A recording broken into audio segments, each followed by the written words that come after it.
हवा की गुणवत्ता पर एक तरफ राष्ट्रीय स्तर पर चर्चा हो रही है और इसी बीच अगर यह खबर आती है कि पटना में लोग ऑक्सीजन की कमी के कारण अस्पताल में भर्ती हो रहे हैं, तब इस पर गंभीरतापूर्वक विचार किया जाना चाहिए। पक्ष और विपक्ष की राजनीति को एक किनारे रखकर हमें अपने स्वास्थ्य संरचना पर ध्यान देना चाहिए, पर सबसे अधिक इस बात पर ध्यान देना चाहिए कि आखिरकार लगातार बढ़ रहे प्रदूषण का उपाय क्या हो सकता है। खबर आ रही है कि हवा में प्रदूषण बढ़ जाने के कारण अब लोगों को सांस लेने में दिक्कत होने लगी है और पटना में तो स्थिति इतनी बिगड़ गई है कि रिपोर्ट के मुताबिक अब कई लोग अस्पताल पहुंचने लगे हैं। उनके फेफड़ों में परेशानी होती है, जिसका सीधा सा मतलब है कि उन्हें सांस लेने में दिक्कत हो रही है। जब डॉक्टर द्वारा ऑक्सीजन का लेवल देखा जा रहा है तो वह लगातार नीचे जा रहा है, जैसे कि कोरोना के मरीजों में देखा जा रहा था। शक के आधार पर उनका कोरोना टेस्ट होता है और फिर इसके बाद देखा जाता है कि वे कोरोना से भी संक्रमित नहीं है। इसके बाद से पूरा मामला समझ में आता है कि प्रदूषण के कारण उन्हें पर्याप्त मात्रा में हवा से ऑक्सीजन नहीं मिल पा रही है, जिसके कारण उन्हें ऑक्सीजन की कमी हो रही है। इसके बारे में बहुत ही शानदार एक रिपोर्ट दैनिक भास्कर के द्वारा प्रकाशित किया गया है और हमने इसके बारे में जो जानकारी जुटाई है वह दैनिक भास्कर के इसी रिपोर्ट के हवाले से लिया गया है। इस रिपोर्ट में बताया गया है कि पटना में हवा की गुणवत्ता इतनी खराब हो चुकी है कि अब लोग ऑक्सीजन की कमी से परेशान होकर अस्पताल में भी भर्ती हो रहे हैं और शायद यह वक्त है हम सबको संभलने का। अब नमस्कार, मेरा नाम है मोहित कुमार सिंह और आप देख रहे हैं हमारा विशेष कार्यक्रम एक्सप्लेनर।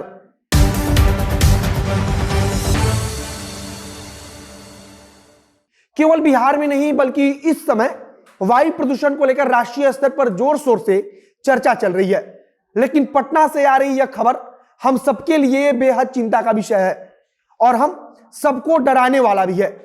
हालत इतनी खराब हो चुकी है कि अब मरीजों को ऑक्सीजन की कमी के कारण इमरजेंसी की स्थिति में अस्पताल पहुंचना पड़ रहा है और ऑक्सीजन की कमी के कारण ही वे मरीज बन भी रहे हैं। दैनिक भास्कर ने तो अपनी रिपोर्ट में कहा है कि दिवाली में हुई आतिशबाजी के कारण हवा अभी भी जहरीली बनी हुई है, लेकिन पटना में वायु प्रदूषण का स्तर पहले से भी खराब है। बिहार के 4 जिलों का जिक्र करते हुए रिपोर्ट में बताया गया है कि इसमें से 3 जिलों में हालत बेहद ही खराब है, मतलब कि वहां हवा की गुणवत्ता जरूरत से ज्यादा खराब है। इसमें सबसे ज्यादा खराब हालत राजधानी पटना की है। राजधानी पटना में हवा की गुणवत्ता बेहद खराब है और इसी खराब गुणवत्ता के कारण अब राजधानी में सांस की बीमारी वाले मरीज लगातार बढ़ रहे हैं। सबसे पहले शुरुआती दौर में तो डॉक्टरों को ऐसा लगा कि शायद एक कोरोना की वापसी हो सकती है और फिर इसी के शक के आधार पर कोरोना टेस्ट कराया गया, लेकिन कोरोना की रिपोर्ट निगेटिव आई, मतलब कि वे कोरोना से संक्रमित नहीं थे। इसके बाद से पता लगा कि हवा की गुणवत्ता खराब होने के कारण उनके फेफड़ों में इंफेक्शन हो रहा है।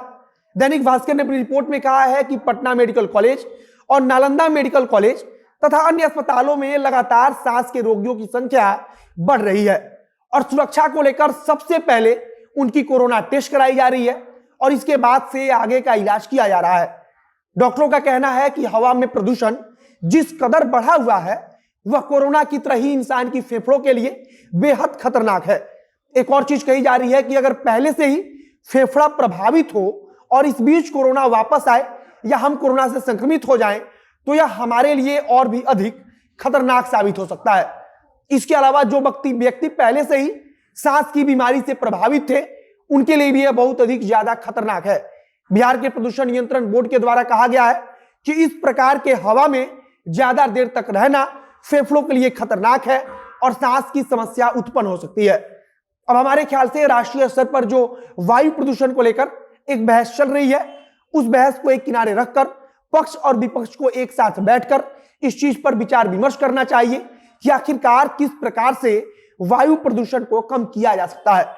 अगर बिहार के पटना में भी वायु प्रदूषण को यूं ही नजरअंदाज किया जाने लगा तो हो सकता है कि हमारी स्थिति भी आने वाले कुछ दिनों में या कुछ समय के अंतराल के बाद राजधानी दिल्ली जैसी हो जाए।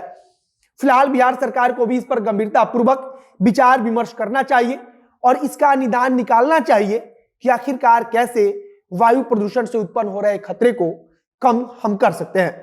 इसके अलावा वायु प्रदूषण से लेकर जो भी खबर या जो कुछ भी समस्या आम जनता से जुड़ी हुई है उसके बारे में हम आवाज उठाते रहे हैं और अभी भी उठा रहे हैं। बाकी वायु प्रदूषण जैसे समस्या से निपटने के लिए हम सबको भी अपने स्तर पर विचार विमर्श करना चाहिए। बाकी आगे अगर कुछ नई जानकारी आएगी तो उसे हम आप तक पहुंचाएंगे। वीडियो को शेयर कीजिए, फेसबुक पर देख रहे हैं तो पेज को लाइक कर लीजिए तथा अगर यूट्यूब पर देख रहे हैं चैनल को सब्सक्राइब कीजिए। मिलते हैं फिर बहुत जल्द अगले वीडियो में किसी नई जानकारी के साथ। कैमरे के पीछे खड़े ओम प्रकाश और मैं मोहित कुमार सिंह। बहुत बहुत धन्यवाद।